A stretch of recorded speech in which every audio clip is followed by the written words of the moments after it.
What's up, Holy? What's up? How's everyone? I'm doing good. I'm vibing and thriving. It's been a while. Have you been? I think you're still on the starting screen for. I don't know if they can hear you. It's gonna take like 20 seconds for me because it's just a lag on the thing. Ah, But yeah, I'm on my screen. okie doke, I got it.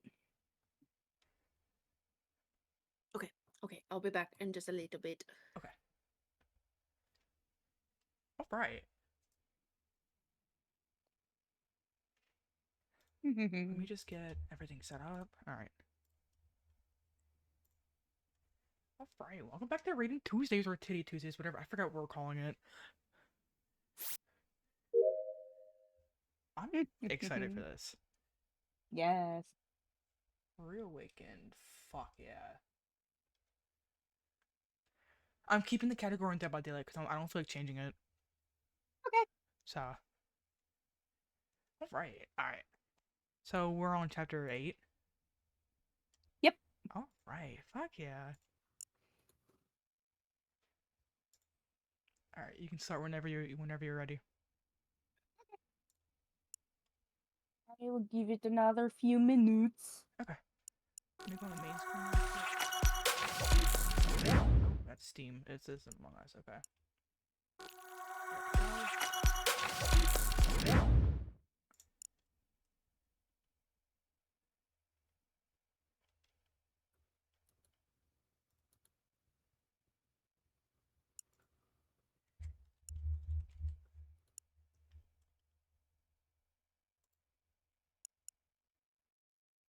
Hope everyone's having a good day. Yes. Fuck yeah. Oh, but if you want to, after you're done reading, it's well, I don't even know how I was gonna say that, but you're more than welcome to play a DBD with us. I would love to, but I'm probably gonna have to pop off after That's okay. because I have a doctor's appointment in the morning That's okay. that I have to be up for. Just letting you know though. Of course. Okay.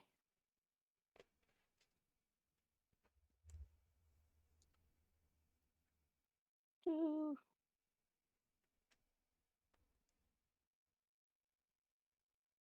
Okay. Yeah, I'll give you like another Um, minute or two. I'm so happy for V with his 24 followers. That's awesome. Let's yes. go.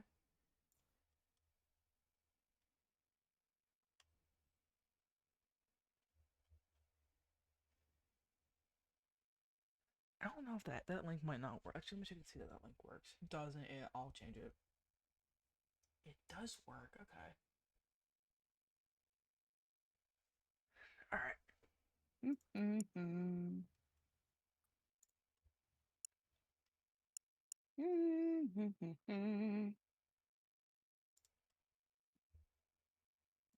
We're 5 minutes into this. Fuck yeah.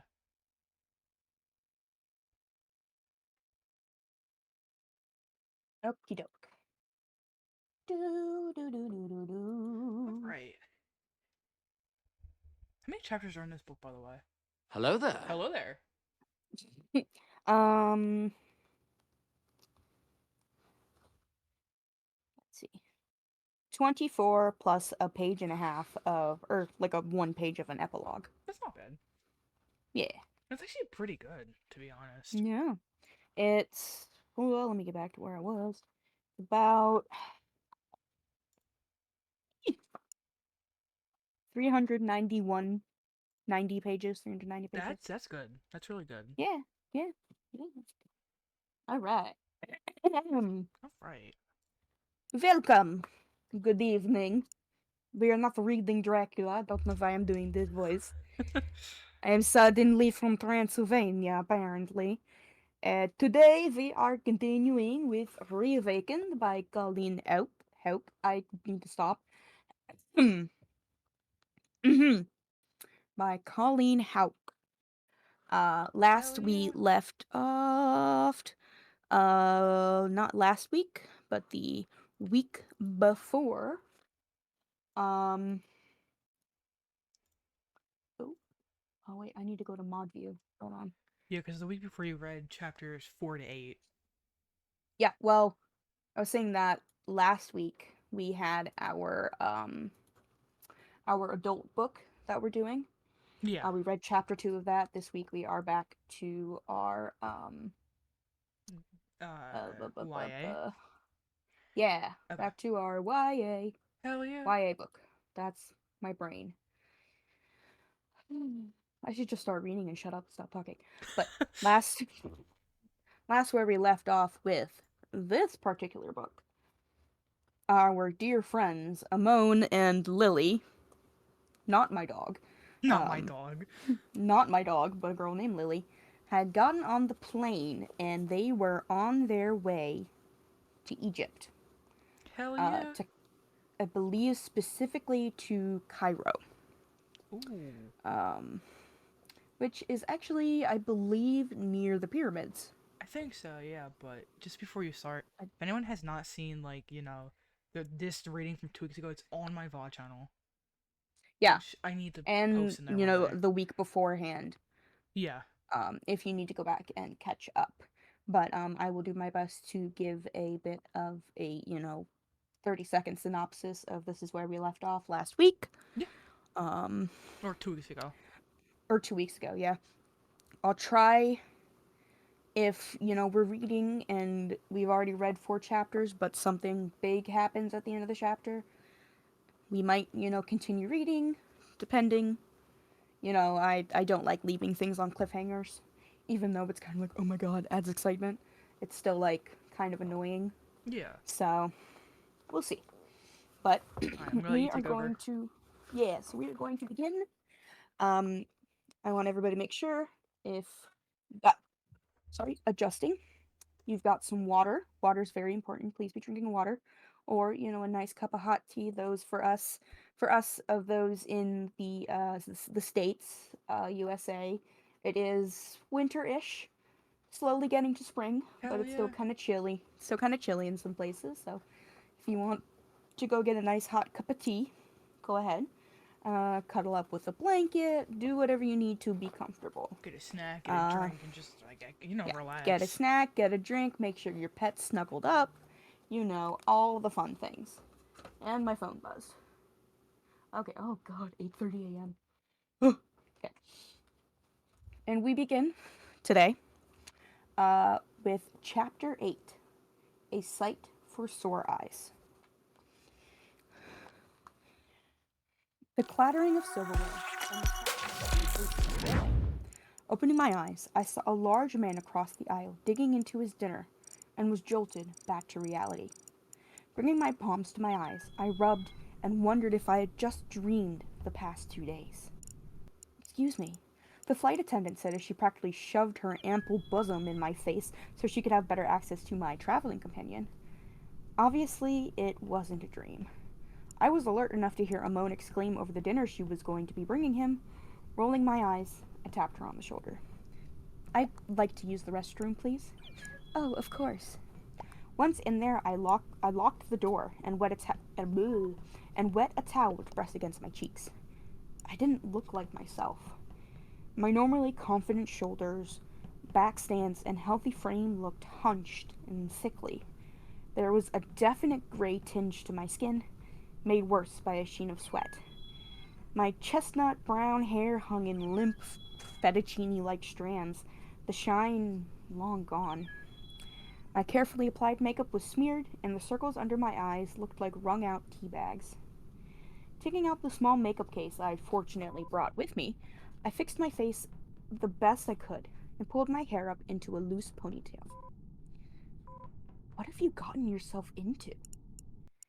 I allowed myself a brief moment of hysteria for agreeing to go. I could barely even think it. Egypt. With a who knows how many thousands of year old mummy prince who was too hot to handle in more ways than one. When I had repeated the mantra, "It is what it is," to myself a dozen times, I was ready to return to my seat. I found a middle-aged woman sitting next to Amon, asking him all kinds of questions about his homeland. When he saw me, he said to her kindly, "My Lily has returned, and it is time for us to dine. Perhaps we can speak of Egypt some more at a later time."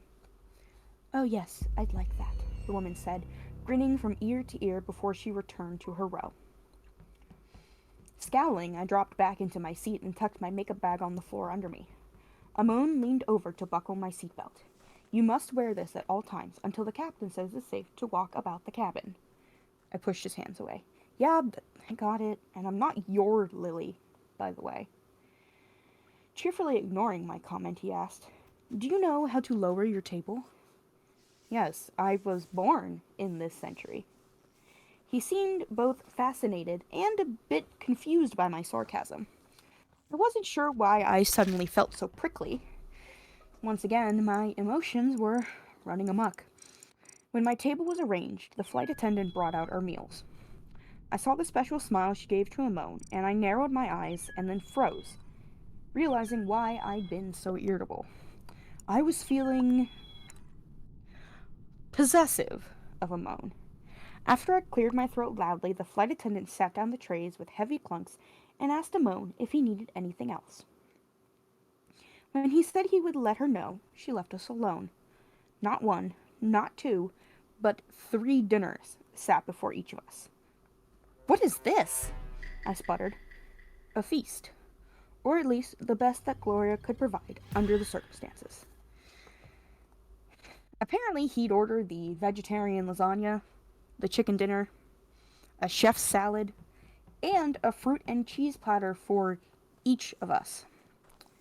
She said she will bring our desserts later, Amon said as he picked up a bunch of grapes and started pulling them off one by one with his teeth. I shook my head. My dark moon lifted at seeing him eat grapes like an ancient god, which I suppose he was, and my lips curved into a smile despite my attempt to remain irked. Like this, I whispered, and picked off a few grapes from the bunch and placed them in my mouth. Amon lowered the bunch and watched me, focusing his attention on my lips. I'd just begun to feel awkward, embarrassed, and a little warm when he pointed to the lasagna. He copied my every move, from using the knife and fork, to opening the little packages of salt and pepper, to using the napkin, to drizzling the dressing over the salad. He soon noticed that I'd placed my napkin over my tray and was immediately concerned. Brushing his fingers across my cheek, his Egyptian god version of a diagnostic tool, he asked, Are you ill? No, just a little tired, I answered as he studied me with his hazel eyes. Then why haven't you finished eating? I shrugged. I don't usually eat this much. I told you before. Remember? I remember. Amon turned back to his food, but soon pushed the remainder of his meal away as well. When I asked him why, he answered, Feasting is not meant to be done alone. It is a time for celebration, renewal. If you will not indulge with me, then I will also abstain. What exactly are you celebrating? Life, he said simply. I don't understand. The attendant took away our unfinished meals and refilled our drinks.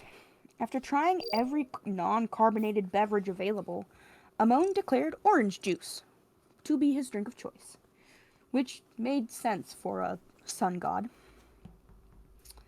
He watched my drink warily as I sipped from my recently refilled diet ginger ale. I repeated, Why are you celebrating life? When I wake, I find I have a great hunger for life. During the weeks before the ceremony, I feast, I dance, I surround myself. As he continued, he touched his fingertips to a loose lock of my hair, and trailed his fingers down the length of it until the wisps, that's a word, wisps fell against my cheek. With beauty. I relish every moment of being alive. Then I have something to reflect upon, to warm me during the long years of darkness. Where do you go after the ceremony? His expression changed from peaceful to grim, and he turned away as he replied, I do not wish to speak of it. All right. It was all right. It was blub. It was so strange to look at Amon and not see the warmth I'd come to know so well. Well, how about a movie? What is that again? Would you like to see the modern interpretation of mummies? Yes. We stayed awake late into the night watching film after film, pausing only for restroom breaks. I started with old school Boris Karloff's The Mummy. Amon's only response was when it was over was another.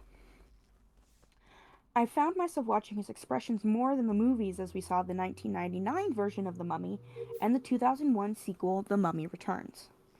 Amon frowned at the scenes that were supposed to be humorous and scoffed openly at others. He fixated on costumes and backgrounds and once whispered, "I do not know this place." I tried to explain how the scenes were often false, created by artists who worked in the computer, but he shushed me and kept watching. I nodded off during the third film and woke up near the end. "Did you like it?" I asked. Not answering my question, he began asking his own. "Why do your people view Egypt this way? I am made out to be a monster when my role is to save mankind from darkness." "I am not evil, Lily." I took his hand and said, "I know that. This is why you were frightened of me in the House of Muses. You thought I would consume your flesh. You thought I would consume your flesh and split your spirit self from your physical body, or cause a plague to rain down upon you." "Exactly. But I was afraid. Yes." Amon sat back in his seat and mumbled. "The ancients were not fearful of our rising. They anticipated our awakening. Garlands were draped around our necks. We were treated as gods, princes. They offered us their love and devotion. Now we are shunned, feared, made into creatures of death and stench. We are at best forgotten, at worst vindictive demons. We are unknown, unworthy, unloved.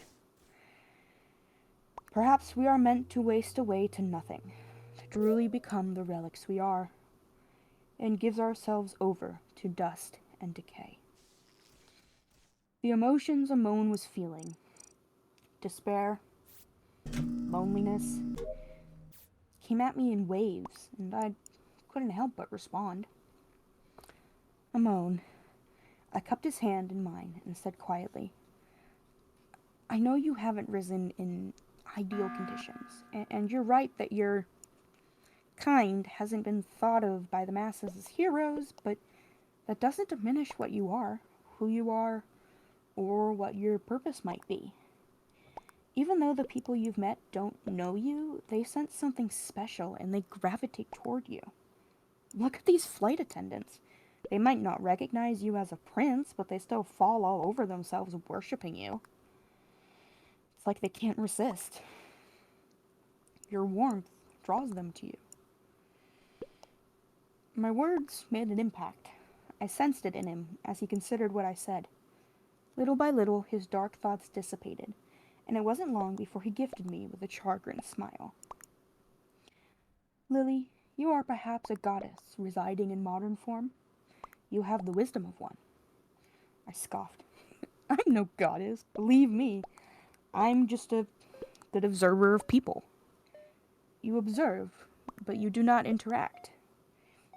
"As a rule, no. I try not to interfere or get involved with other people's lives." "Why not?" "I suppose it would ruin the mystery." "For me, there is nothing of the mysterious. When I focus on a person, I can perceive their thoughts." "So you can read everyone's mind, not just mine?" I asked. "I have been gifted with the eye of Horus." "Who exactly is Horus, and what does his eye have to do with anything?" I asked, glancing around nervously and lowering my voice. "Do not worry, Lily. Most of the people around us are asleep, and if I wish it, they cannot hear us. I can disrupt their hearing." "Like with your photo?" "Yes, It is the same. They will know we are talking, but they will not understand us. He concentrated for a moment and then said, "It is done." The dark plane, coupled with the fact that no one could hear us, made me feel like I was trapped in an intimate little bubble with a moan, and I found I liked the feeling. Okay, so tell me about Horace. Amon's smile flashed in the dark. Are you not tired, Lily? Exhausted, but I really want to hear this. Very well. Amon paused for a moment and then began. Horus is the son of Amun-Ra. He was called the Golden Sun, whereas his father was the Risen Sun. Horus was the light that broke forth over the hills at the beginning of a new day, filling the world from one end to another. The horizon, I murmured. He's the horizon. Amon tilted his head, considering my words. Yes, I believe that is an accurate definition. Tell me more, I said, and got out my notebook to draw, turning on the little overhead light so I could see. Can you describe him? In carvings, he is often represented with the head of a falcon, but as your movies have shown, this concept is misunderstood. He does not have an actual falcon head, just as Anubis does not have a dog's head. These animals are their companions. Amon peered at my sketch and continued. The gods and goddesses were often depicted with the heads of their token animals so they could be discerned from one another and from other important leaders. That makes sense. What color is Horus's hair? I have not seen Horus personally. Oh, well, just tell me what you know about him and his eyes, or whatever, I said, pencil poised to take notes. Horus is the son of Isis and Osiris. Hold up. Wait. I thought he was the son of Amun-Ra. He is. How can he be both? I will explain. Perhaps it is better with Osiris. He married his sister, Isis. His sister? Yes. Is incest common among the Egyptian gods? It is, and also later, among the pharaohs. Yuck. But okay, go on. Osiris was a good and wise ruler of Egypt, and when it was time for him to take a wife, he found no woman he loved more than his sister Isis. The goddess Isis was as soft and as lovely as a moonbeam, and she had a gift for magic unlike any other. Their union was happy, and was celebrated by all except one, their erstwhile brother, Seth. Wait, isn't he the bad guy? The dark one, or whoever that you have to overcome? He is the very same. Interesting. I started making a new list as Amon went on. The dark god Seth did not always have a heart so black, but he was jealous of his brother Osiris. Seth wanted to rule, but even more, he wanted Isis. Seth was bewitched by her beauty, and though he took many different women to be his wife, he did not think any of them as desirable as the one he couldn't have. The need to possess his sister consumed him. In anger, he turned away from all that was good and allowed the seeds of corruption, bitterness, and lust to fester in his heart. Isis told her husband that Seth's advances had become more and more intolerable, and that their brother had finally gone too far. He actually attempted to lay his hands upon her. Fortunately, she was able to use her magic to deflect his unwanted attention. Osiris questioned Seth, but the ruler's brother had become a smooth liar. He accused Isis of misunderstanding his intentions and assured Osiris that he was happily married to not only one wife, but several. He asked, "What need have I to take my brother's life as well?" Devious, I murmured as I made a note. Osiris, a good-natured man, believed the best of everyone, including his brother, and he soothed his wife, telling her she must have misunderstood. But Isis was clever. She guessed that Seth was up to something, and soon she was proved right. What did Seth do? I asked, fascinated by the story. He ordered a beautiful wooden chest made. It was exquisitely crafted, overlaid with pure gold, and built to the exact dimensions of Osiris. Okay, there you are. Oh shit. A chest for a body? Run, Connor, Like a run! coffin? I waved my hand. I mean, You piece a of shit! sarcophagus? Oh shit! Exactly. Seth threw a great feast in honor of Osiris, and then offered this beautiful chest to whomever could fit in it. Several people tried, probably thinking of winning all that gold, but there was no one who fit exactly. No one except his brother. Correct. Soon everyone had tried to fit into the chest, but no one had yet won the item.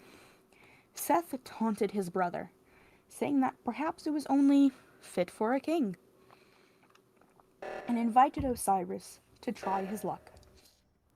Isis begged her husband not to attempt it, for she sensed the deception. But Osiris saw no harm in it, and was delighted that his brother would bring him such a prize. Osiris climbed into that box, and immediately Seth and his servants sealed the lid with molten lead. As the men carried the box containing Osiris out of the palace, Seth cornered Isis.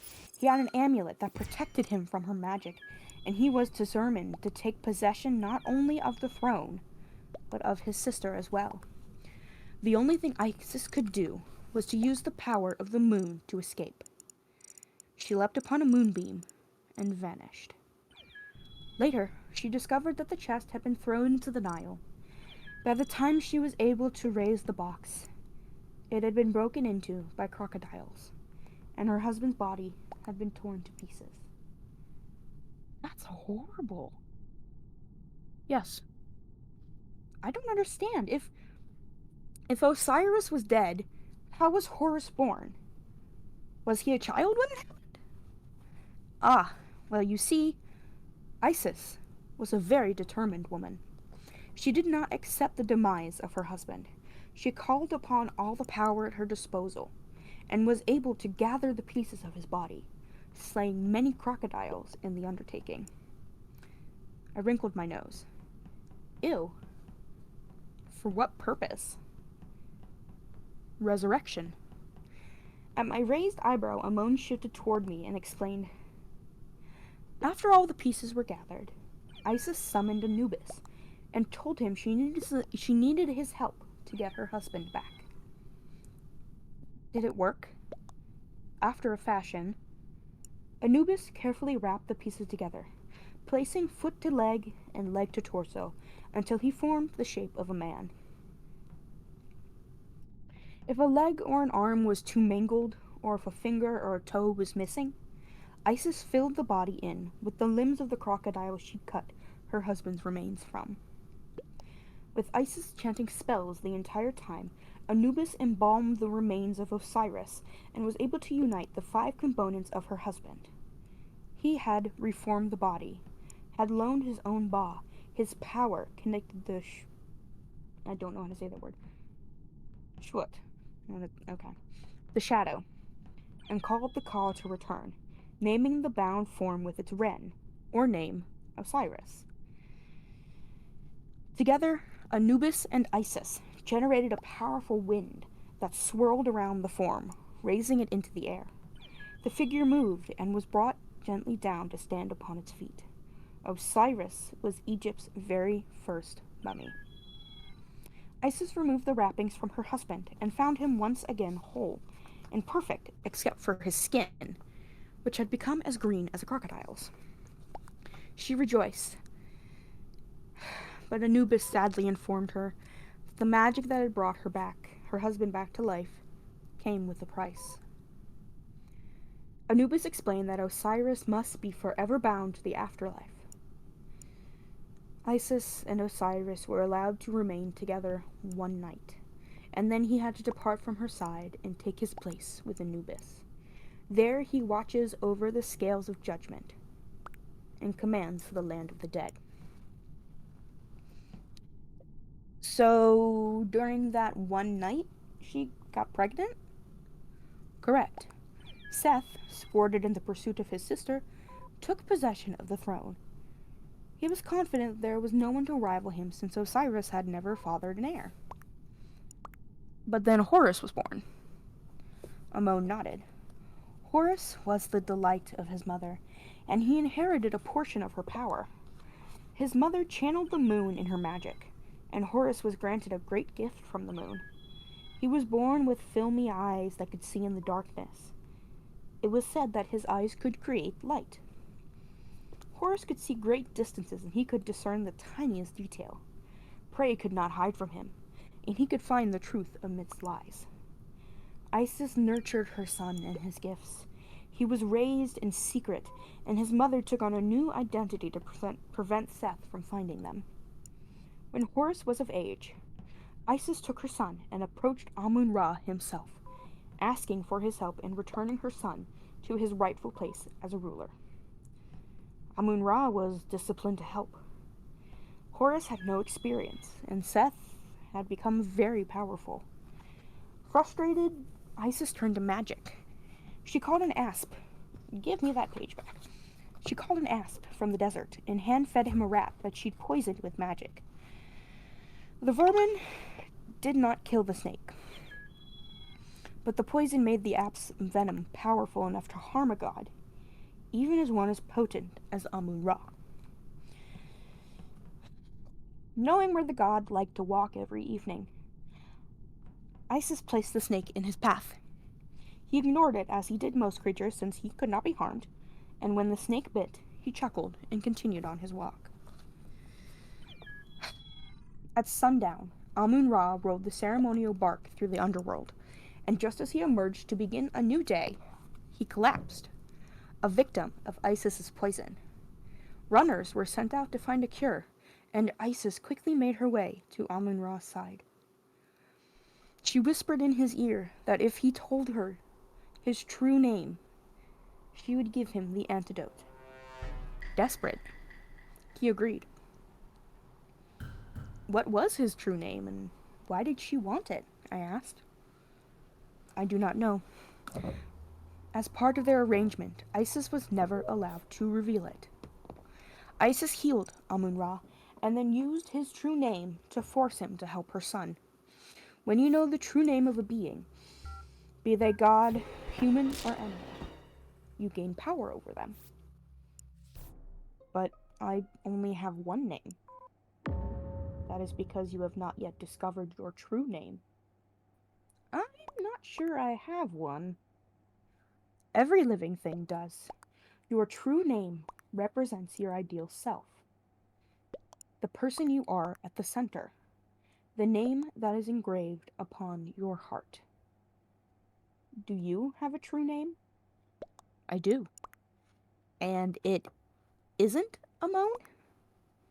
He shook his head. I was given the name Amon when I was called to my purpose. Then why wouldn't Amon be your true name? Amon took my hand and pressed my palm against his chest. In my heart, I know it is not. With his hand wrapped around mine, I could feel the familiar warmth from his fingers, but I could also feel a more intense heat coming from his chest. I moved my hand away, though he seemed reluctant to let it go. Clearing my throat, I picked up my notebook and skimmed through my scribblings. The eye power you were talking about seems different from what you do. It is both the same and different. Shall I continue the story? Nodding, I nibbled on the pencil eraser and crossed my legs, shifting my notebook in my lap. Isis invoked the true name of Amun-Ra in a spell that would release him only when 3 demands were met. Her first request was to instate Horus to his father's position. Secondly, she asked to accompany Amun-Ra on his nightly journey to the underworld as often as she wished, so that she might visit Osiris. That was me, not a moan. Brain. So that she might visit Osiris. And third, she asked for something no other had ever dared. Isis told Amun-Ra that she wanted her son not only to be the rightful heir of Osiris, but also to be named the heir of Amun-Ra himself.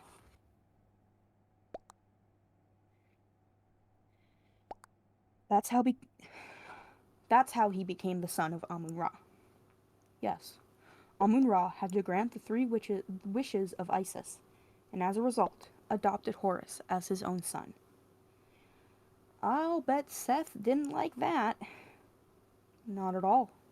Seth immediately challenged Horus, and they began a series of tiresome battles. Didn't Amun-Ra try to stop it? I think I smell popcorn. Sorry.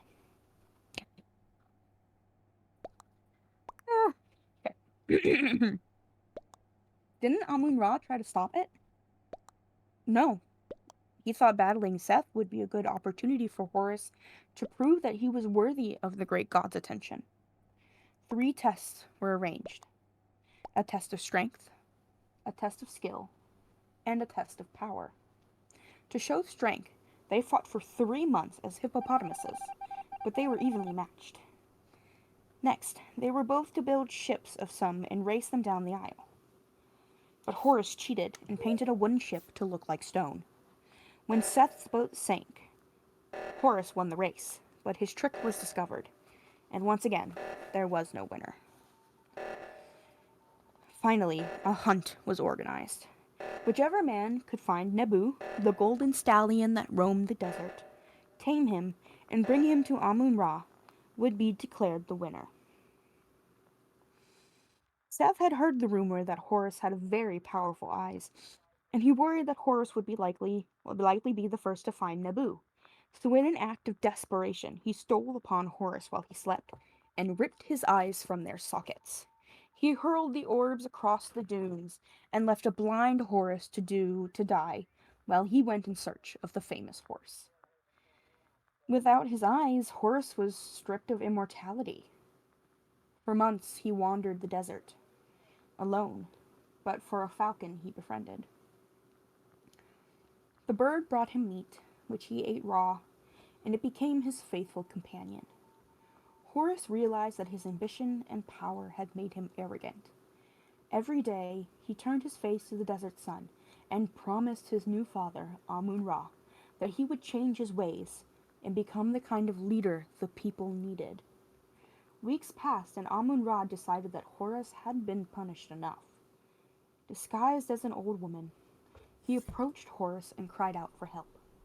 Horus sent his falcon to find the woman and followed the call of the bird until he came upon her. He offered what assistance he could, and to his surprise, the woman changed form. Feeling the warmth of the sun god, Horus knelt at Amun-Ra's feet and begged for forgiveness. He asked not to be instated, but to be taken to his mother so he could be comforted by her love before he died. Amun-Ra took pity on Horus and exclaimed that not only would he see his mother with his own eyes, but his power would be restored as well.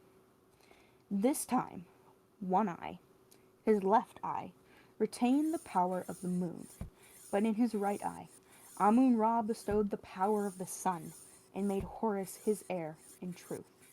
The Wadjet, or Eye of Horus, can be seen in art and carvings all over Egypt. It is said that an amulet made with the Eye of Horus can ward off evil, shielding its bearer from harm. The symbol is a sign of the protection of the god Amun-Ra, and is a reminder that when we are stripped of all we hold dear, we can finally see the truth. So in a way, you are under the protection of Amun-Ra. And you can see the truth when you look at people? I asked. There are other powers associated with it as well. I can draw energy from the sun, see in the darkness, and seek out things that are hidden. Is that how you found me in New York? Yes, that and my connection to you. I probably could have found you without our connection, but it would have taken a long time. Your city is the largest I have ever laid eyes upon. I grunted. It's one of the biggest in the world, but I think there are a few in China that are bigger. It's hard to Hey, John, conceive of. welcome in. It's hard for a How lot are of you? people, even Of for course, many let's who have been go. born in this time. So Hope you've been did doing well. Seth ever find the golden horse? He did, but he could not capture it. After Amun-Ra healed Horus, he banished Seth, who was enveloped by a desert storm, never to appear again until my own time. Nebu the Golden Stallion became a legend. I need to get this turn Many, over and done with. Oh my many god. men died seeking him in the desert.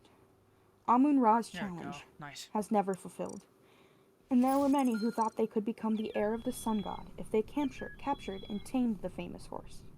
I got some vet owned ground coffee today. Tasted way better than I expected. Oh, fuck Will you yeah. tell me about Let's that go. too? Perhaps later, young Lily. I didn't know sun gods needed rest. That's awesome. Amon closed his eyes and murmured, "Your questions have finally tired me." "Well, you are very old," I teased. Opening his eyes to slits, Amon turned his head toward me. Alright, "Not let me old find another enough that I lobby. cannot rein in lovely Oh my god, tormentors no, I who want to go bedevil through. There me we go. with questions and delight in afflicting me with all manner of inducements." There I you was go. going to Alright. ask him what he meant by inducements, but then he sighed and nestled his head against my shoulder. My nose was pressed into his hair. It was as soft as a newborn's that I couldn't help but inhale the scent of him. Warm amber and myrrh. I can smell that. Maybe this girl is a beagle. Adjusting himself by shifting even closer, he covered both of us with a blanket and quickly fell asleep. My body was lulled by the contact as little pulses of warmth sank into my skin. Questions still swirled in my mind, but I turned off the light and let the darkness of the plain envelop me. I tried to quiet my thoughts, but instead I imagined what it must have felt like to wander the desert, blinded. A falcon cried, and I jerked awake, just as the captain announced our descent into Cairo. That is the end of chapter 8. I'm going to Hey, take a what's minute up, dummy? and drink some water, stretch. Everybody take a water break, take a potty break, do what you need. I will be back in probably less than a minute. Alright, Right. thank you, Blue. Yeah. What's up, dummy? What's up, Tommy? What's up? I came back just in the right time. For real, Don't worry, dude. I was listening the whole time, guys. Yeah, no, for real. Just came to say I love you and good night. I love you too. Have a good night. Aww. Good night. I'm just playing Among Us real quick, but I'm just kind of always waiting for you. Yeah. These No people worries. are fucking stupid. I'm leaving this game. I'm loading up right now, Fuck homie. yeah. Don't worry. God, I'll get a have a lobby good night, started. dummy. Thank you for popping in. Yeah. Dude, I'm so happy you have 24 Good followers. night. Sleep well. I know, right? That's so cool. Oh, I'm so excited. Let me shut you out again. Oh my gosh. Oh, I just got your DM too. Yeah, I literally came back right at the perfect moment. I took a shower. Okay. I got Gage all tucked in for bed. Fuck yeah. Yes.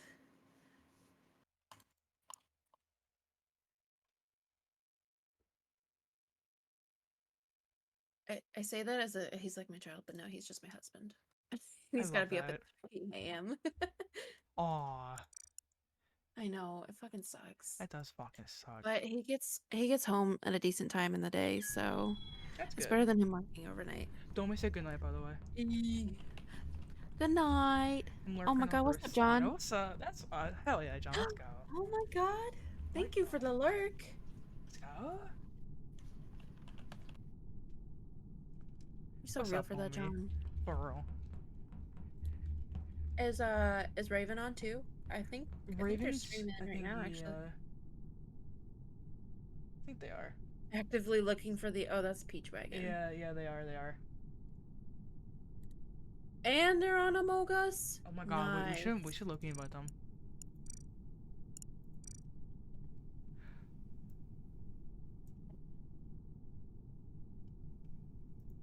I love how you're just to come play Among Us with us. Among Us. What's up, The boo? Amogus. What's up? Amogus. Yellow. Yes. I now also have popcorn. Oh, fuck yeah. Yeah, like you were like, are they making popcorn? Yeah, I literally stepped outside and my mom was downstairs eating popcorn. It's like, I love that. is there Nice. more? Is there more, Mom? Is there more? Mama. What's up, homie? Give me the popcorn. No. Raven, look at your phone. Um, Or look at your chat. hydrate. I got you the hydrate. Wah! Okay. That coffee got my heart pumping, though I'm tired as fuck because of it. I felt that. Mm. Hydrate again. Oh. Hydrate again. Alright. Hydrate too. I'm taking a shot. Everybody hydrate. Everybody drink water. Yes. Do the drinking of the water.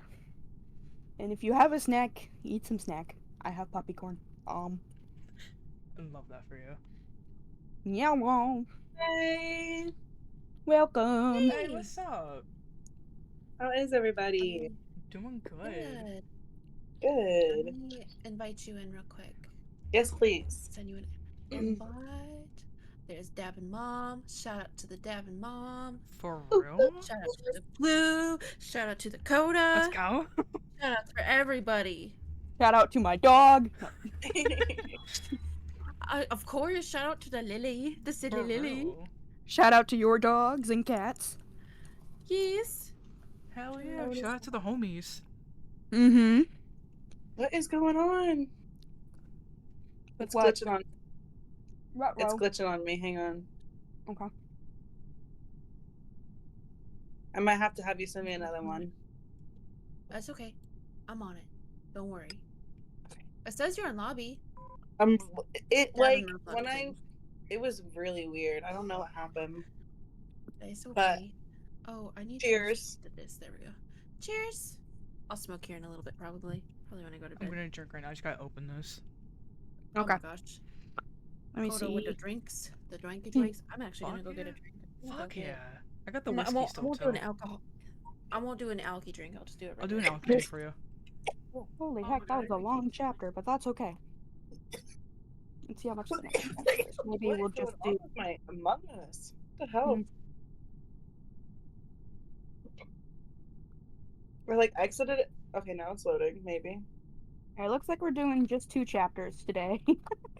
That's fine. Because these 2 chapters are long. But It that's only okay. took you I'll about give like a guys half few hour to more read that minutes. one. Yeah. It wasn't bad at all. Nope. These 2 chapters equal 1 of the other books. True. Hey, there you are. Nice. Okay, let me change the fit. In the house. Oh yeah. Let's go.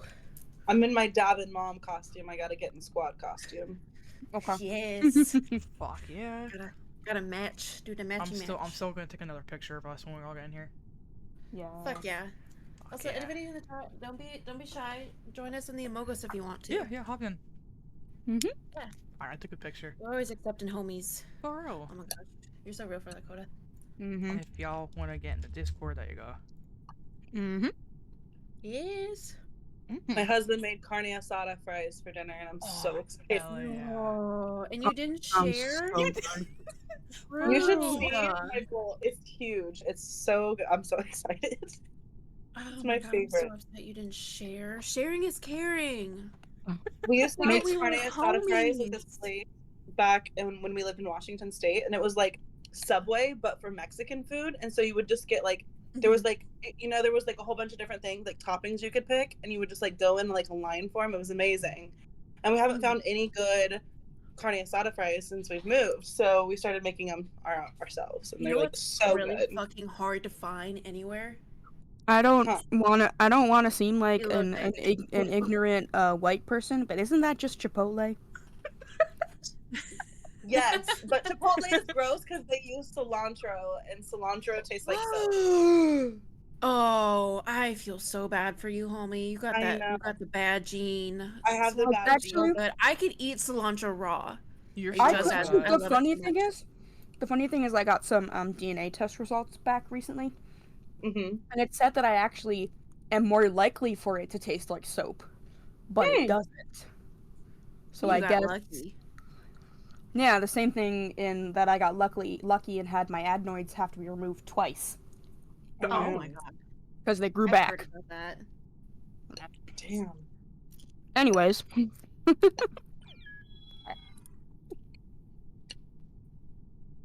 I just no. realized that you guys probably can't hear me on the stream because I didn't have my mic going.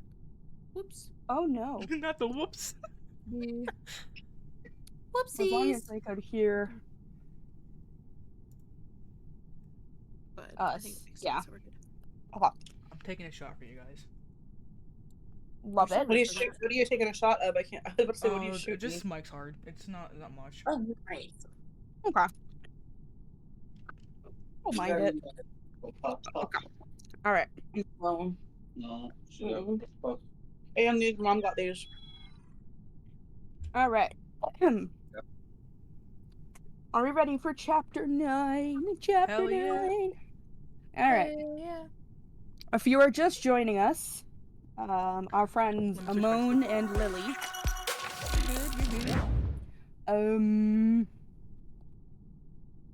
shared the story of how Horus became both the son of Osiris and Amun-Ra. It's a whole thing. There was incest involved. It's kind of weird. That happens with ancient mythology. It's I just a did thing. not pick up on Yeah. that the entire time you were reading that. I I was like, oh, It's sweet, okay. a nice little background fair, I story. didn't either. Okay. It's okay. And then Seth was all like, I want your woman, who is also my sister.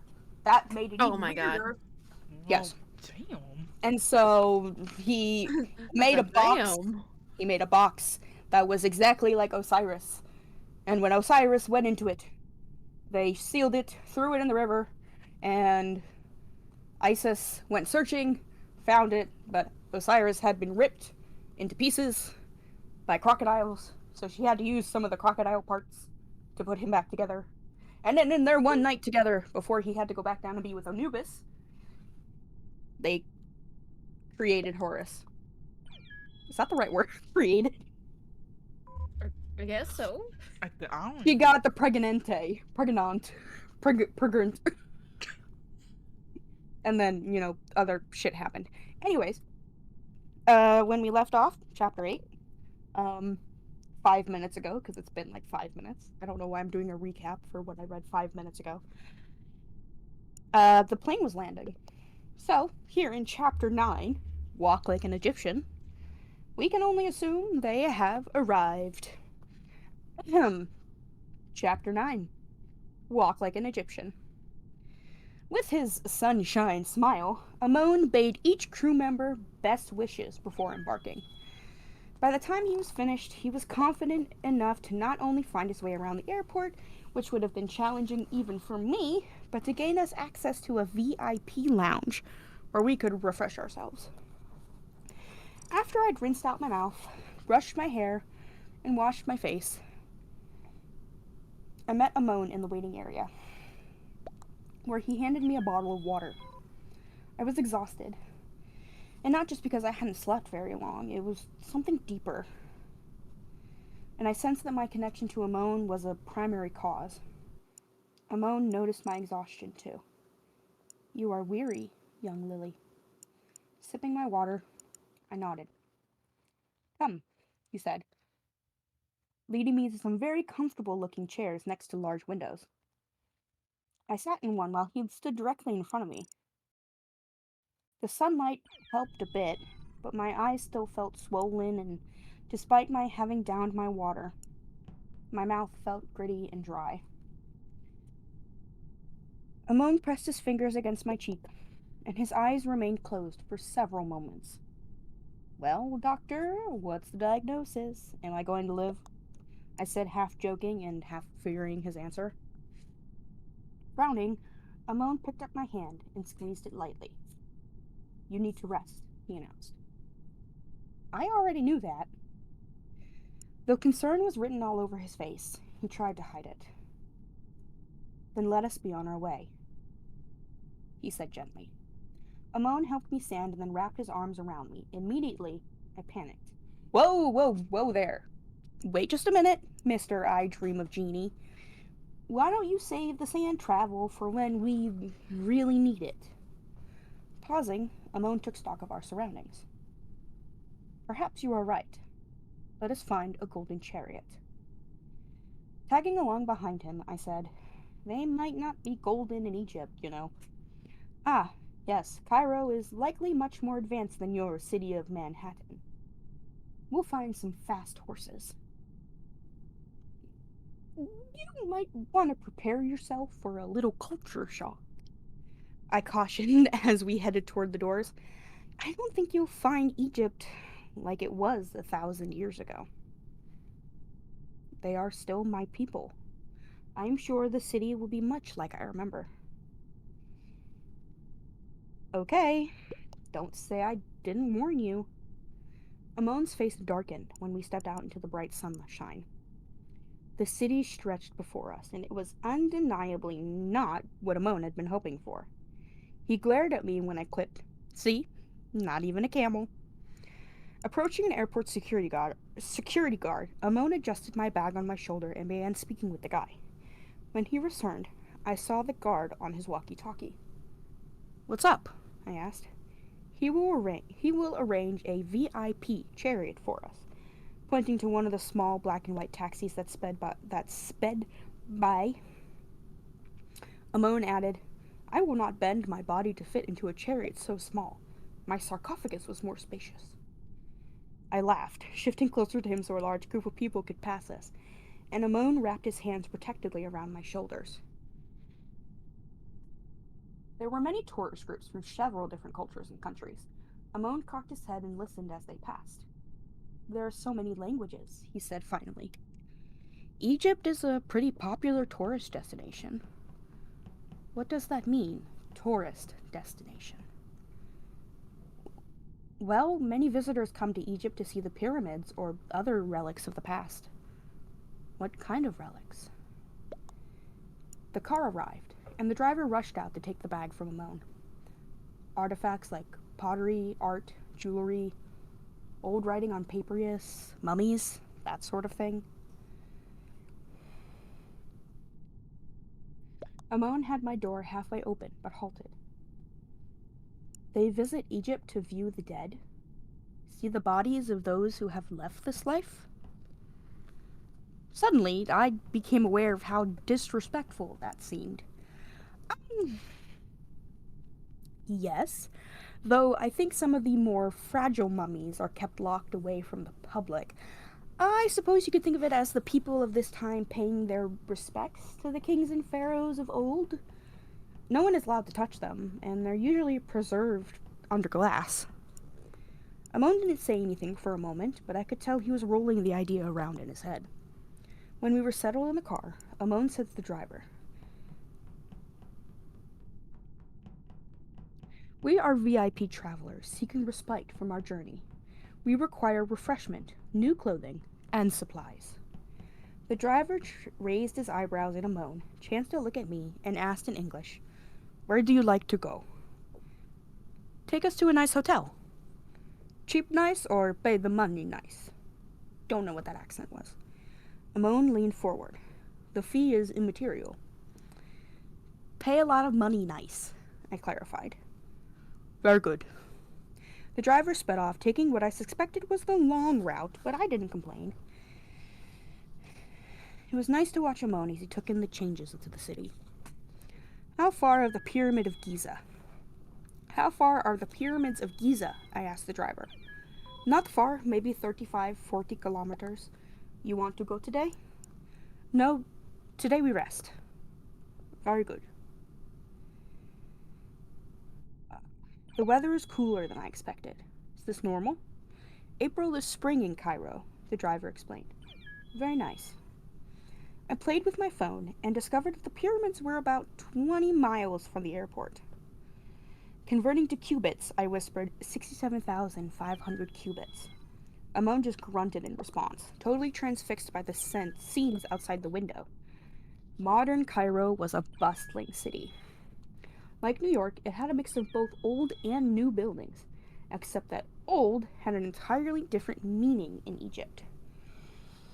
We passed mosques and bazaars, cemeteries and museums, luxury towers and apartment buildings, and theaters and shops. But unlike New York, Cairo had an ancient feel. And it wasn't hard to imagine that if the people slowed down enough, the desert dust that constantly lapped at the edges of the city would rise up like a hungry wild beast and consume civilization, dragging it back into the sand and burying it so completely that Cairo would quickly be lost, like the cities of old. The driver finally pulled up in front of a large hotel with a beautiful circular pool and fountain. Palm trees lined the drive, and two large columns carved to look like ancient obelisks stretched to the sky on either side of the pool. We got out, and as Amon spun in a slow circle, I fumbled for my credit card. Amon then turned his attention back to us. Fixing his gaze on the driver, he murmured a few words, and without further comment, the man turned his head, put the car in gear, and drove off. I wonder how long we're going to be able to keep doing this. The hotel was opulent, and other than the decor, I could have easily mistaken it for an upscale building in Manhattan. The lobby boasted a five-star restaurant, and the outer sections were lined with expensive shops selling women's clothing, designer handbags and luggage, and souvenirs, a bar, and an after-hours lounge. There was even a perfumery. Ramon hypnotized the guy at the front desk, and we were soon swept with our meager belongings up to the top floor. They gave Ramon keys to the minibar and to a VIP lounge where we could dine in private if we wished. After teaching him how to order from the room service menu, I disappeared into the shower. Donning a robe, and thinking I'd head to bed wearing it instead of my rumpled clothes, I ducked my head into the next room to find Ramon surrounded by dishes of food. He sat in the sunshine, coming in from the window, but not eating. Our view was incredible. Far below was the beautiful Nile, sunlight twinkling across its surface, though his hair and skin were gleaming. I'd never seen him so melancholy. I see you've ordered a feast. Aren't you hungry? I asked. I have no passion for food. That's very unlike you. Yes. Do you see, Lily? Amon pointed to the Nile. I have ridden on this river countless times, and yet I do not know this place. I'm sure the water has eroded the banks over time. I do not mean the dimensions of the river. I mean the land, the people around it. They have been lost, stolen. They have disappeared, like the dew before the sun. Ramon, I took his hand and gripped it in mine. We are still your people. We have new technology. We travel by different means. We have all kinds of jobs you've probably never even considered possible, but we are the same. We still have the same needs. We drink, eat, seek Lewis is best friendship, reader, and 100%. love. We worry over those we care for. We fight in battles. We are hurt. We become ill, and we die. Yes, but perhaps you no longer need a relic such as me. Maybe it is time for me to sleep under the glass like the others, never to rise again. I wondered how it would feel to waken only once every 1,000 years, to see the world change and move on without me, to have no ties to anyone, no family. He must be terribly lonely. Though we were as different as two people could possibly be, I knew what being alone did to a person. Turning my head, I stared at the blue river gleaming below. The Nile has nurtured and fed countless generations, and it's still here, serving and providing for the people of Egypt. Many may walk along its shore and take it for granted. They may not even think about the kings who once rode its waves or the people who depended on it for drinking water or for crops, but that doesn't lessen its impact. It doesn't lessen its importance. Your people may not know you, They may walk past you in the street and never feel your power. That doesn't mean they don't need you. I didn't know what else to say. I knew how different this raising must have been for him when compared with the other times. Then he was celebrated, and now he was forgotten. Looking up, Amon said, "You are right, Lily." "What? How?" "I had just been thinking that I was very wrong. It does not matter if we acknowledge the sun. It continues to shine, regardless of the heed we give it. If my efforts go without recognition, then so be it. I pledged my service to the people of Egypt, and I will continue to provide it until such a time as Egypt no longer has need." When might that be? When there is no longer a threat of darkness. That may never happen, and I shall continue to serve. Amon's hazel eyes looked haunted. "How are you handling all of this? I mean, all the changes you see in the world must be staggering." "You are how I handle it, Lily." "What do you mean?" "It's difficult to explain." "Can you try?" "My mind can understand the world through your eyes. Take your phone, for example.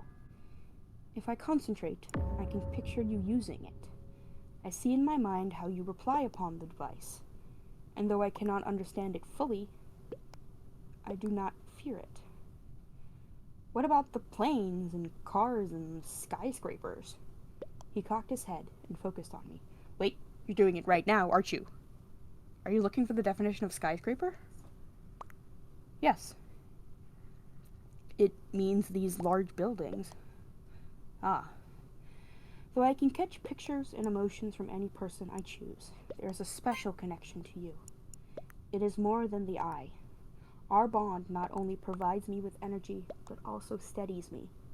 Without you, I would be a bark tossed upon a stormy sea without sail or anchor. I would truly be lost." "But have you bonded like this with other people?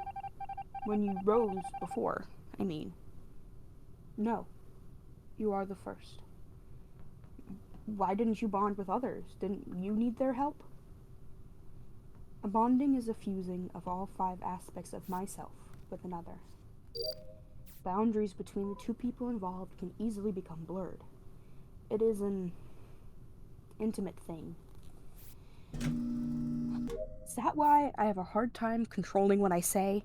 I mean, it's like everything I think just spills out of me, whether I want it to or not." Amon nodded. "Your inner thoughts and feelings have been drawn to the surface. In the past, I have known where I was and the work I had to do. My jars of death were always near, so I did not need to rely upon my other. My brothers woke the same day as I did, and together we accomplished our purpose without imposing our will upon a mortal. The bond was never enacted because it was never needed. I will always be sorry for the burden this connection places upon you." I was quiet for a moment, and then said, "I'm sensing there is more you're not telling me." Amon looked away. "There is nothing that you need to be concerned about. I will continue to tread very carefully so that you come to no harm. Speaking of that, you should rest now, young Lily." "You're tired too," I said quietly. "Won't you sleep?" Standing, Amon drew me to my feet and took a strand of my wet hair in his fingers. As he pulled it back from my face, he kissed my forehead, a gesture that surprised us both. "You need to sleep more than I, Nehabet," he said as he took a step back. "What does that mean?" "In my language, a Nehabet is a precious water lily found in an oasis, and this water lily," he tapped my shoulder, "needs to rest." When I started to protest, he shushed me with the tip of a finger on my upper lip. "There is only one bed. My wish is for you to take it. With a nudge, he sent me off to the bedroom. As I closed the door, I saw him turn back toward the window and run a shaky hand through his hair. Water break. Everybody take a sip of water. Water, water. Alright. It was early afternoon when I It was fell asleep. tan. Side note, sorry. Keep going. What? It was tan and they killed me. So sorry. Side note, I wanted to say it before you started again. Love you. Okay, keep going. Okay, sure. Sorry, I've taken off my headphones because there's really no reason to be wearing them because I'm not listening to anything. And your voice just suddenly came through, and I was like, "Where is that coming from?" And I realized it was my headphones sitting on my So bed. sorry. You're doing No, you're great. good. It was just me being crazy. Okay. It was early afternoon when I fell asleep. By the time I woke, it was already evening. The bedroom window was open, and night air wafted in, cool and carrying the scents of river, desert flowers, and exotic spices. Cracking open the door, I found Amon asleep. His long form was bent unnaturally on the couch, the food on the table still untouched. Wheeling the cart of cold food into the hall, I got on the phone and quickly ordered more, and then I knelt in front of Amon as I waited for the food to be delivered. His new hair covered his eyes, and after a moment of self-denial, I shut off the part of my mind that was normally in charge of things and gently brushed the hair out of his eyes with my fingertips. The warmth of this skin drew me, and I wanted to just sit near him to feel the radiance of it. His full lips. There's gonna be chapters where I'm just like, as a homosexual, I don't understand. But you know what? It's okay. I read these back in like high school, early college, so I was in denial. Anyways, back to this story and not my life story. His full lips were softened in sleep, and I realized that what I was seeing was the man, not the sun god. There were two sides to him, both engraved upon the same old coin. Each version was powerful, handsome, and commanding. But Amon, the man, who was vulnerable, who doubted himself, who yearned to feel a connection with other people, was the one I was more attracted to. It was all too easy to imagine him, sleepy, sultry, and warm, opening his arms to me, and me kissing him, slipping my hands into his hair as we passionately embraced. No. When the idea floated through my mind that I could easily come to fall for someone like him, I removed my hand and chided myself for getting lost in girlish fantasies. I didn't know what had come over me, and I wasn't prone to rationalization, but I decided to give myself a break. This was the one time in my life I was going to allow myself to indulge in breaking the rules. If I wanted to fawn over a gorgeous man, no one was around to notice or care. Still, my old way of thinking crept back in. Even if I ended up liking Amon enough to want to do something about it, what did that mean? We could never have a future together. But he was attentive, not only to me, but to others. Sunny, there was something special that happened when Amon turned up the wattage. It was almost like I couldn't help being happy. Committed. How could a girl resist a guy who would give up his own desires and sacrifice himself to save others? These traits, with many others, cast a brilliant light upon the shadowy dream guy I'd first met. He disappeared, and what was left was Amon. I could fall recklessly, dangerously in love with a guy like him, but I couldn't create a scenario in my mind where that kind of relationship ended up being anything other than heartbreaking. Of course, my parents wouldn't approve of him unless he had a graduate degree or political aspirations. The irony was, if I'd lived in Amon's time, my parents couldn't have hoped for a better match. He was a prince of Egypt, after all, even without the power of the sun god. Amon had been going places. I wrinkled my nose, thinking that maybe he would have wed a sister, like the gods of old. Then again, perhaps he didn't have one. Regardless, I granted a temporary reprieve from planning an entire future for myself, and I'd always been grateful to him for that. I hadn't realized how heavy the weight of my structured life was until it was gone. being with Amon made me feel like anything was possible. I no longer felt like the person called Miss Young or Liliana. With him, I was just Lily. Or young Lily. I liked being Lily much better. There was a light knock at the door, so I set aside my reflections and opened it, allowing the server to bring in a new cart. He handed me a slip of paper to sign, and then he was on his way. Amon woke as I was setting the food on the table. "Are you coming?" I asked with a smile. I have to confess, I think I'm ready for a feast. Cocking his head, he studied me with wide green eyes. "And what are you celebrating, young Lily?" Lifting a glass of orange juice toward him, I said, "Possibilities. Let's celebrate the unknown." Amon came forward and took a glass, filling it from the carafe. "To the unknown, then," he said, clicking his glass against mine. With relish, I filled my plate and didn't even allow myself to think about the fat, carbs, or calories. If something was delicious, I made sure Amon tasted it. As he exclaimed over the chocolate cake I'd asked him to try, he nudged a plateful of an Egyptian dish he loved towards me and encouraged me to eat it with my fingers. Another dish we scooped up with sections of thin, flavorful bread. When we tried everything, feeding each other bite after bite, Amon got on the phone and ordered everything else on the menu we hadn't sampled yet. We tried pizza together for the first time, and he loved the margarita style the most. I introduced him to lobster and linguine, ice cream and Italian meatballs, steak tartare and spring rolls, and he had me taste a variety of local dishes. Some were similar to things he'd once eaten, while others were new creations. Tasting every dish with Amon was an exhilarating experience. It felt decadent, adventurous, and, in a way, intimate. But above everything else, it was fun. I realized then that I'd never actually feasted before in my life. Amon's passion for food and for giving himself over to the simple pleasures of taste and texture was a big departure for me. I found myself wishing I'd done it sooner. By the time we were finished, I groaned, having never in my life eaten so much. It was just after midnight, and I wasn't sure if I should try to go back to sleep or watch a movie. I started to gather our dishes and place them back on the cart when Amon gently wrapped his hand around my wrist, sliding his hands.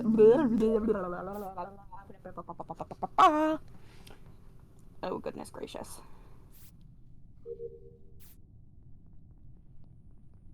Sliding his hand up my arm to my face, he pressed his palm against my cheek and said, "Hakanu, Lily. That means thank you, right?" It means a bit more than a simple thank you. It is a term implying a deep sense of gratitude for another person. It is an expression of thankfulness for the enduring warmth and comfort one feels when in the presence of someone special. I do not thank you, Lily. I am thankful for you. "Oh," he continued, "I have feasted many times, but I have never enjoyed it as much as this. My heart is lightened by being with you." Blushing, I murmured, "I liked it. I enjoyed it too." Amon's green eyes studied my face. Oh, goodness, here we go. And then dropped to my lips as he came a step closer. I'm just going to read this dramatically just to get through it. I thought he was going to kiss me, but instead he pressed his forehead against mine. Our noses touched, but unfortunately his extremely kissable lips were nowhere near mine. Drawing back, I sensed his regret as soon as he took a few steps away. As soon as he stepped away from me. "Please rest a bit longer, Lily. I will return soon." With that, he was out the door and gone. What did I do? I wondered. Maybe he wasn't attracted to me in the same way I was to him. Maybe he just needed me, and when he was done, he had no problem with setting me aside. Feeling insecure, an emotion I despised, and about a boy, a situation I'd never allowed myself to be in before, I berated myself for acting like a lovesick teen with an unrequited crush, reminded myself that I was above such things. and headed to the bathroom and see if I had something stuck in my teeth. My teeth were fine, which left me vacillating between wondering why Amon wasn't attracted to me and telling myself I was too confident in my own skin to care. Picking up my hairbrush, I noticed that my hair was different. On each side of my face, there were 2 streaks that were no longer the same color as the rest of my face. As the rest of my hair. Why did I read face? That's not the word that was on the page. Smack myself with the book. As the rest of my hair. I inspected the strands. It looked like I'd gotten chunky blonde highlights. Staring at the roots, I trailed my fingers down the highlighted locks and then gasped, where I'd realized that Amon had touched my hair in the exact place where the highlights were. The fact that my new highlights were most likely due to Amon's sun god touch actually made me like them. My hair was now unique. Very different from the Liliana who lived in a penthouse suite in New York City. This was a lily with an adventurous streak. Literally. This was a lily who snuck out of the house. This was a lily who ate things that tasted good instead of things that were good for her. I squared my shoulders and came to a realization. This was a lily who deferred college for a year or two, traveled. And this was the kind of lily who just might look like she deserved a hot Egyptian sun god for a boyfriend. I wet my hair again, applied some product, and scrunched it while I blew it out. With a curling iron, I twisted sections of my hair into loose curls, creating a bohemian style that reflected my mood. I was working on my makeup when I heard the room door open. Amon? I called out. I'm here, Lily. He entered the room with a man in a business suit who was obviously under his thrall. They both carried a bunch of shopping bags on each arm. After depositing them all on the bed, Amon thanked the gentleman, murmured a few words, and he left, happy as he could be despite the fact that I was sure he hadn't received payment for any of the items Amon was pulling from the bags. As he left,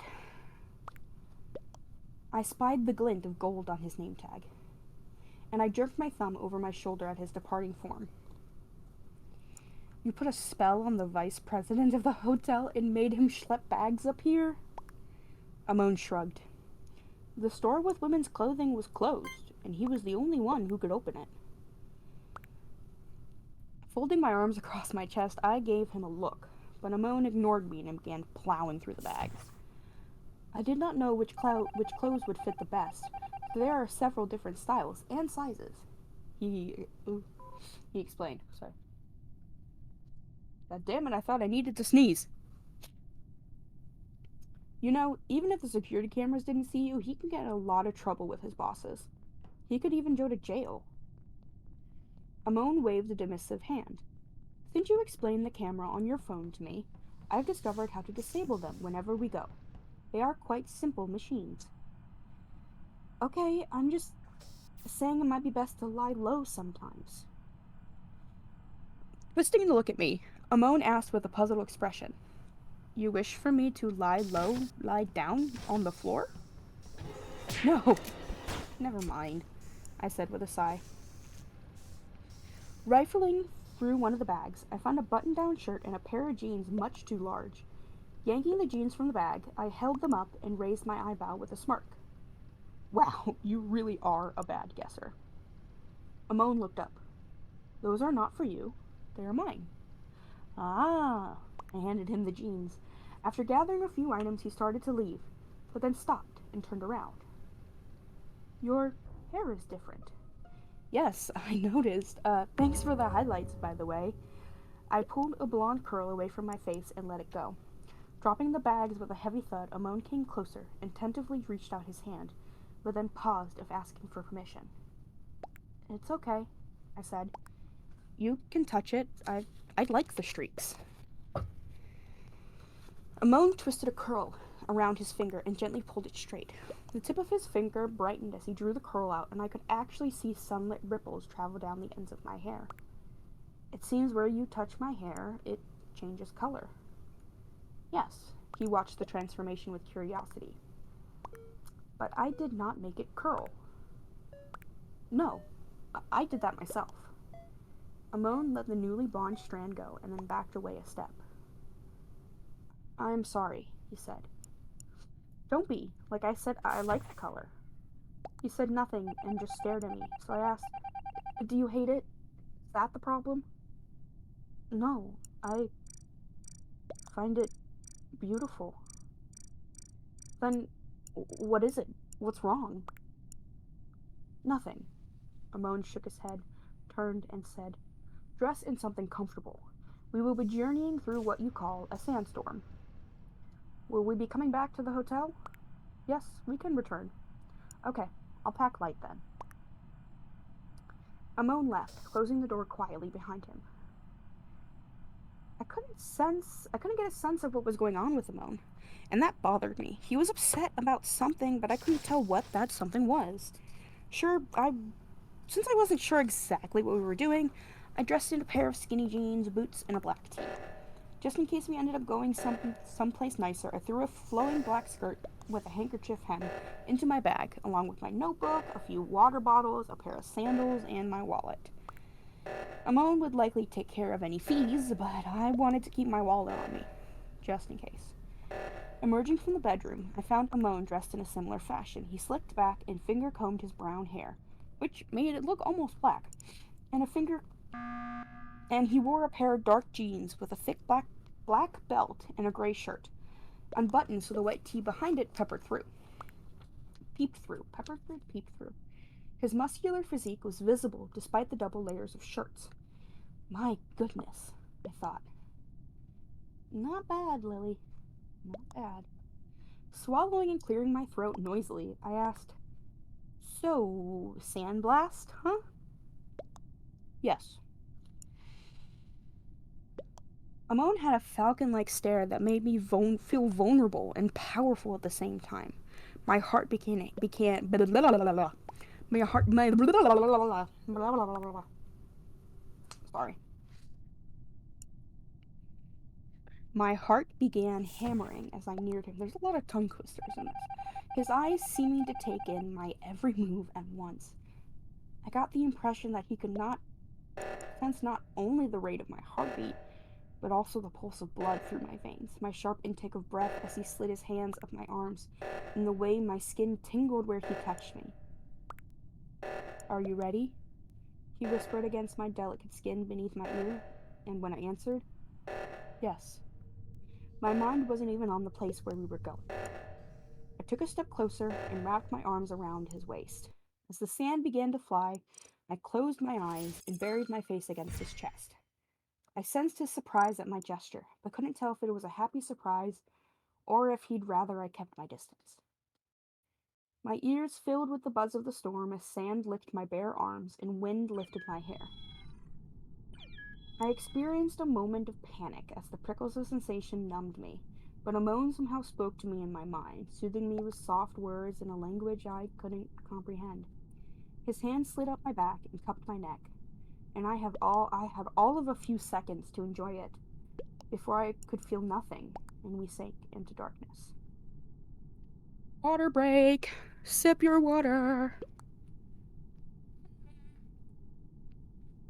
There's a lot of pauses in this chapter. That's okay. Okay. Oof. Sorry. We got 25 followers. 25 fucking followers. Let's go. What? You got a new follower? 25. 25. I got 2 new ones today. Got 2 new homies. Let's go, V. Let's go. Yes, V. Fucking Yes. shout out. Let's Arsh go. joining in the homies. That's so Oh. exciting. Fuck Here's yeah. to that. Yay. Alright, let's see. How many more pages of this chapter? Okay, it's not that much longer. I will finish this, and then I do have to head to bed. But we shall Yeah. see. Where are they going? They have been swept up in the sandy storm traveling thing. I like the way I read the almost kiss part. That was funny. Yeah, I chuckled at that. It's too heterosexual. I had to be dramatic. No. I don't blame you. Nothing wrong with men and women loving each other. Bisexuals are still bisexuals, even if you're in a straight presenting relationship. I love Retweet. you. You're great. Yeah. Say it again for the Yes. people You in the say it again for people in the back. back. What I said 5 seconds ago. Repeat it. Yes. Yeah. As a Anyway. bisexual married woman, yes. Woo! As a pansexual in theory, the theory about that is the men part. Well, About the men part. I should say more specifically, those with the opposite plumbing. Those are the opposite. There you go. Love that. Because I am terrified of ever being purgante. Purgante. Purgant. Anyways, let's see where they land. Where did they go? Oh! Alright. We've got about, I think, like 7 pages left or something. That's not bad. But these pages go through a lot faster than the other book. Alright, we have gotten to page 115. We shall continue. What just happened? The sand coalesced as we appeared in an alley between 2 buildings. Where are we? I asked as I turned in circles. Itajawi, he answered softly. Itajawi as in my home. Hey, yo, shout out to B for 20 followers. That's Oh. fucking awesome. Amon's So fucking proud quote of him, unquote for real. home was apparently now an industrial district on the outskirts of the vast city of Cairo. He began walking and I followed, not entirely sure it was safe to be walking there at this time of night. Within a few moments, Amon was able to find the Nile, and we walked along its banks as he studied the area.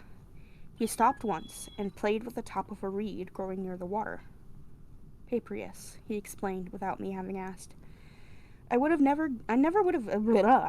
have guessed that the clump of tall green stems with dust mop style heads could have been used to make paper. A bit farther down, Amon paused, backed up carefully, and counted off steps. It should be right about here, he finally announced. What? Your home? How do you know? No, my home would have been up on that crest. Can you see it? That hill there? Yes, I see it. So, what was here? The temple. The one we would have prayed to Anubis in. I know where we are, because this was the site of my first death. An experience I shall never forget. Even if I had, the Eye of Horus would show me what I was seeking. Oh, I see. I was itching to ask more questions, but I could see he was focused on the task at hand. So, what do we do? Be still for a moment, so that I may concentrate. Amon sank to his knees, closed his eyes, and lifted his hands skyward, palms up. I wasn't sure what to do, but getting on my knees felt like the right thing, so I did. He began chanting, and after a moment, I felt the ground rumble. Turning to me, Amon reached out a hand. Lily! Lily! I don't know. Oh, He pulled me up, shit. crushing me tightly to his chest. I'm gonna run. Amon kept us both upright as the ground rolled You beneath us. piece of The shit! dirt directly in front of where we Oh, stood shit. rose as the something, or I sincerely hoped not, someone was emerging from it. A horn pierced the surface, and I was worried that it was attached to an underground monster. But then the rumbling stopped, and whatever it was that was sticking out of the ground remained motionless. Cautiously, Amon stepped forward and reached out, pulling the object from the earth. It looked like a large ice cream cone, the sugar kind, but it was made of clay. Its sides were smooth except for the dirt that covered it, and on the top were Egyptian glyphs. What is it? I asked as I moved closer. A funerary cone. What's a funerary cone? Is it used to nail the sarcophagus closed? It seems it would break. Amon shook his head. No. They line the entrance of a tomb. These carvings here are a prayer meant for the deceased, and here we find his name. So, who is the deceased? Reverently, Amon dusted the surface and ran his finger over a portion, reading it out loud in Egyptian. He paused and looked at me before translating. Me. This cone comes from the tomb of my last resting place.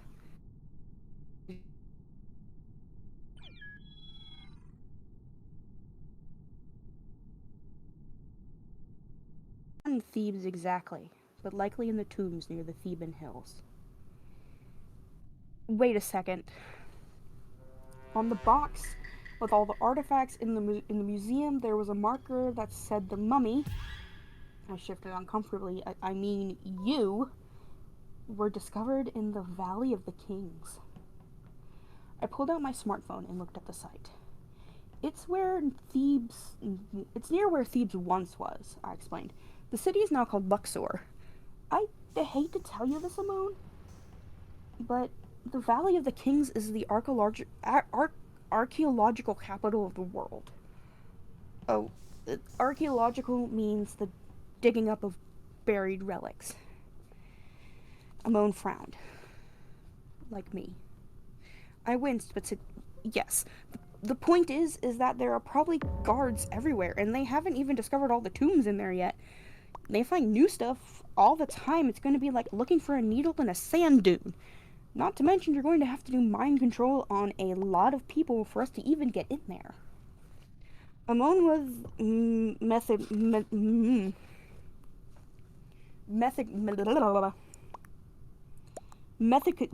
why can I not? Methodically dusting off the cone artifact as I spoke. Why was that word so hard? When I finished, he lifted his eyes and said, I have to try, Lily. If I cannot succeed, then all will be lost. Will you still accompany me on this journey? Stepping closer, I placed my hand on his arm and said, of course. Now, hand me the ice cream cone thing, and I'll put it in my bag for safekeeping.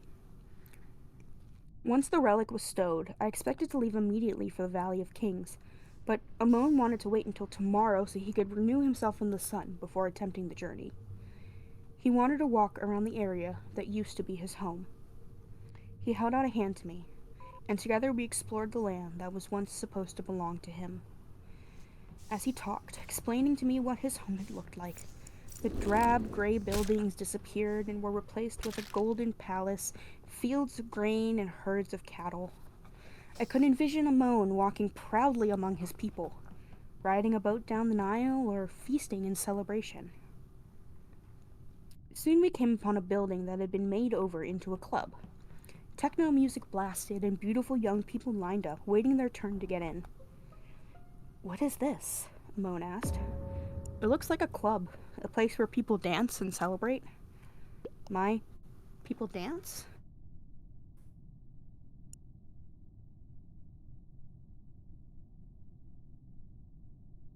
I think I'm really in the mood. What do you mean? What is a mood? Mood is a feeling like when... Oh, it's too hard to explain. Amon peered at me in the darkness, his eyes flashing. He tilted his head, then said, You do not enjoy dancing. As a rule, no. He continued to focus on me, quickly discerning more than I was willing to show outwardly. You believe it is a poor use of your time, and you are embarrassed. He pretty much hit the nail on the head. It was strange to have someone pick up on every little thing I was thinking. Quit analyzing me, Sigmund Freud. I have my reasons. You don't need to know every little thing. Ignoring my statement, Amon continued to address the issue. Lily, first, there is no possibility that your lovely soft limbs could move in any way that would cause you shame. Second, there is enough work in the world, Nehabet. What good does it do to excel if you don't revel in your achievements? There must be a balance. Even a king celebrates. If he did not, how could he rule effectively? You must allow yourself to feel joy, young Lily. You must take pleasure. Amon pressed his lips to one of my hands, and then the other. In just being alive. The irony was that I'd never in my entire life felt more alive than I did the moment Amon kissed my hands. He'd kissed my forehead before, but when he touched his lips to my hands, electricity shot through me. Even though I knew his passion was more about enjoying life than about me, it was still powerful. And there was a part of me that wanted to latch onto that. All right, I acquiesced softly. We'll dance. The inside of the club was dark and warm, but the music was fantastic. A techno funk with a wicked beat and slightly exotic sound. Immediately I felt out of place since most of the women wore tight little dresses, high heels, and heavy makeup. Amon was leading us to the bar when I shouted over the din, "I'm going to the restroom. I'll be right back." The atmosphere was pulse-poundingly hot, but when I finally found the bathroom, it was an almost frigid contrast. Air conditioning blew into the women standing in front of the mirror primping, and I wondered if the men's room had the same feature or if it was specially arranged to keep the ladies happy. After removing my clunky boots and swapping them out for sandals, I quickly changed into the skirt I'd brought and then plucked at my t-shirt, wondering what I could do to make it look more like I was going to a club than to a farmer's market. I was standing in front of the mirror frowning when a girl applying lipstick asked me a question in another language. I just shrugged, lifted the hem of my tee, and made a thumbs down sign. The girl pursed her lips and raised her eyebrows, gesturing at herself, and when I nodded hesitantly, she pulled a pair of tiny scissors from her purse. I was even more hesitant then. She didn't make a move until I nodded again. With deft hands, she cut the neck out of the t-shirt, making a wider neckline so the shirt slipped off one shoulder. She then took the bulk of the t-shirt hem and tied it in a knot at my back, revealing an inch or so of midriff. Finally, she turned me around to gather the hem of my skirt. I was going to protest her cutting it, but she set down the scissors and wrapped the material around my body, tucking it into the side, so I ended up with a sarong skirt that stopped just at the knee on one side and halfway up my thigh on the other. I'd never in my life worn anything that left me feeling so exposed. As a parting gift, the girl handed me her lipstick and rolled some of her perfume on my wrists and necks. Multiple. No. The scent was exotic, a light floral, and musk. I freshened my lipstick and fluffed my hair, said a quick thanks, and then left the bathroom to seek out Amon. After checking my bag and taking a claim ticket, I scanned the bar. Amon wasn't there or seated in any of the sections around the dance floor. Deciding he must have gone outside for air, I headed in the direction of the door, then stopped when I heard a ruckus coming from the dance floor that was even louder than the music. Nudging aside enough women so I could see what was going on, I was shocked. Not at seeing Amon in the middle of the crowd or his skin gleaming as if he were under the spotlight, but at seeing him dance. I'd expected his style to be exotic and very different from modern dancing, but I hadn't expected he would be doing a male version of belly dancing. Amon had ditched his outer shirt. The only thing covering his taut torso was the thin white shirt, which clung to him so tightly it looked like the seams would burst at any moment. I hate this next sentence. He turned in a slow circle, abs undulating and pelvis rotating in a way that was sensual enough to be illegal. Amon's dancing was like a mashup of Elvis and the Chippendales. The human sun god was a stomach-dropping, chest-popping, feet-sliding, shoulder-swaying, hip-rotating, flutter-inducing liquid locomotive. And I was surrounded by women who couldn't wait to buy a ticket. As Amon turned, his eyes took in his admirers and paused. A huge smile lit his face as he shouted out to the crowd surrounding him. "Thank you, ladies, but my Lily has come. I wish to dance with her." Amon held out his hand, and I stepped forward, ignoring the gasps from the women around me. One by one, they turned aside, some good-naturedly, some with jealousy obvious on their faces. As Amon took my hands and began moving his body again, I jerked awkwardly back and forth in small movements, then leaned close to his ear. "If you think I'm doing what you did, you're crazy," I said. He drew me closer and then turned in a circle, matching each step with the beat. Then he slid his hand down my arm, took hold of my hand, and turned me too. I was surprised I didn't miss a beat. By the time a few songs were over, I felt much more confident and was actually having fun. Amon spun me around until I collapsed against his chest, dizzy and laughing. Eventually the music changed to something slow. Amon seemed confused at first, and he watched with a curious expression as the other dancers paired off. A woman who'd been watching him before returned and asked him to dance. He shook his head and answered, "I am not meant for you. I am dancing with Lily." As she left, I took a step forward, closing the distance between us, and ran my hand slowly up his muscular arms, over his shoulders, and around his neck. After standing stiffly for a few seconds, he relaxed and pulled me tightly against him. Slowly we began moving together. His hands splayed on my back, moved inch by tantalizing inch downward, until he reached the bare skin at my waist. Wedging me even tighter against his body, he put his forehead to mine. The side of his mouth tickled my cheek. If I'd just shifted a bit, I could be kissing him. But I was too much of a coward to make the first move. His hand slid to my hips, and then back up to my waist. The tension and nervous energy I felt as his electric fingertips stroked my bare skin was driving me crazy. To distract myself, I stood on tiptoes and asked, "What did you read in her thoughts?" "Whose thoughts?" he asked in a husky voice. His eyes, a darker shade than I'd ever seen them, glittered as they searched mine.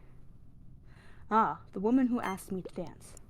She hunts for a companion to fill her lonely nights. I imagine most of the people here are looking for that. Yes, but she seeks for something empty. She holds out no hope for love." Tilting my head at an angle to see his face better, I asked, "Do you? Do I what, Nehabet?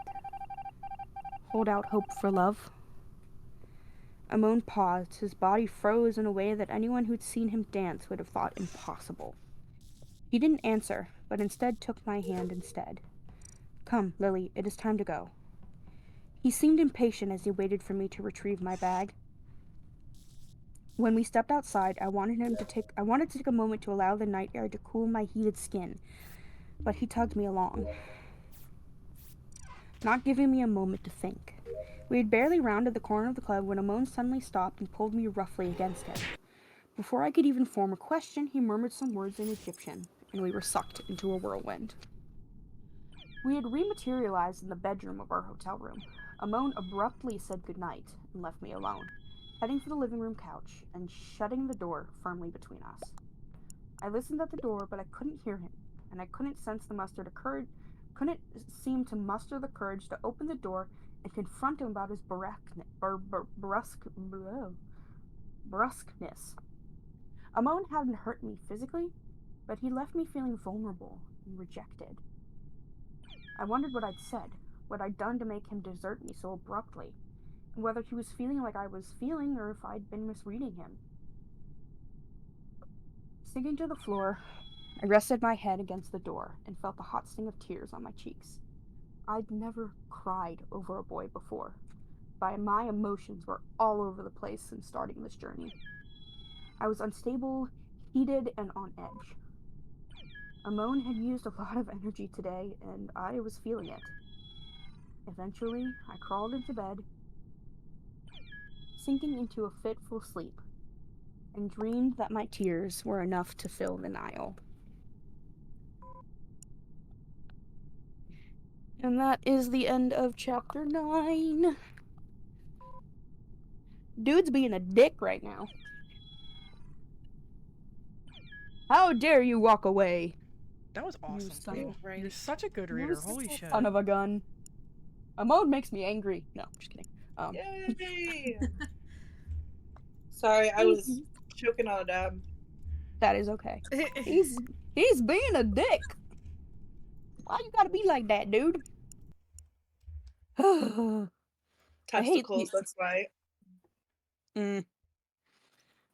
men. Ugh, men. Anyways, It's left me. Agreed. who's left me? Oh, the man. Oh, The man me. has left me. Oh, no, wait. V left? Oh, no. Yeah, I left the lobby. I did Oh, too. no. Oh, yeah. Yeah, I gotta go to bed because I gotta be able to like fucking. Yeah, I'm gonna rate fix. out. That was great. Alright. Though. What are we rating? Thank Average you. girl games. What did I play? Join us in 1 week as we Vanishes, read okay. Yes. chapter 3 of Fuck yeah. blah blah blah blah. Chapter 3 of Christine Feehan's The Dark Slayer. And then the week after we Just will. went fast. Sorry, I didn't mean to interrupt. That's okay. I forgot what I was gonna say. And then the week after we'll come back with chapter 10 of Reawaken. Valley yeah. of the Kings. Whoa! Nice. Yes. Very And now exciting. yes. Have I a great see. week, everybody. I'll see Yeah, you later. have a good rest of the night, guys. Yeah. Bye.